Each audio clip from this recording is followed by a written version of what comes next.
السلام علیکم ورحمۃ اللہ وبرکاتہ. پیارے بچوں، میرا نام ڈاکٹر مفتی حافظ علی حسن فریدی ہے. I welcome you all on the platform of digital academics provided by Moonlight International Publishers. پیارے بچوں، میں آپ کا گریڈ 5 اسلامیات کا ٹیچر. آج ہم پڑھ رہے ہیں چیپٹر نمبر 3 سیرت طیبہ خاتم النبیین صلی اللہ علیہ وآلہ وصحبہ وسلم، اور پوائنٹ نمبر 7 غزوات نبوی خاتم النبیین صلی اللہ علیہ وآلہ وصحبہ وسلم.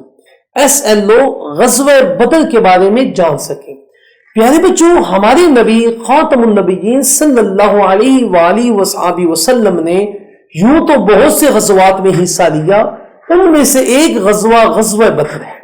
پیارے بچوں، یہ اسلام کا پہلا غزوہ ہے جو 2 ہجری میں پیش آیا، اور اس میں مسلمان صحابہ کرام کی تعداد 313 تھی، جبکہ کفار کی تعداد 1000 تھی.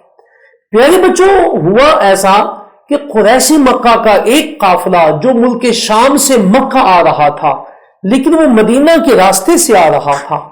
مکہ میں ایک خبر پھیلی کہ مسلمانوں نے قریشی مکہ کے قافلہ کو لوٹنے کی کوشش کی ہے، اور ابو جہل 1000 لوگوں کا لشکر لے کے میدان بدر کی طرف آ گیا.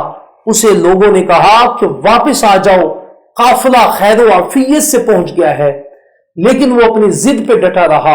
اور ہمارے پیارے نبی خاتم النبیین صلی اللہ علیہ وآلہ وصحبہ وسلم اپنے جانثار صحابہ کرام کو لے کے وہاں پہنچے تو ابو جہل پہلے سے ہی اچھی اور مضبوط جگہ پہ قبضہ کر چکا تھا.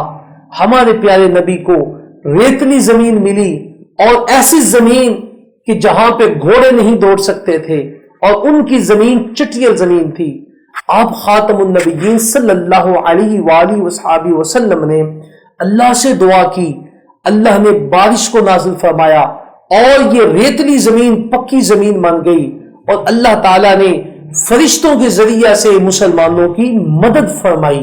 اور پیارے بچوں، فرشتوں کی وجہ سے مسلمانوں کی تعداد زیادہ ہو گئی، اور کچھ کافر بھاگ گئے، کچھ قتل ہو گئے، اور 70 کافروں کو قیدی بنا لیا گیا. پیارے بچوں، یہ تھا غزوہ بدر کے بارے میں. آج کا ہمارا لیکچر ختم ہوا. اگلے لیکچر میں پھر ملیں گے. اپنا خیال رکھیے گا. اللہ حافظ.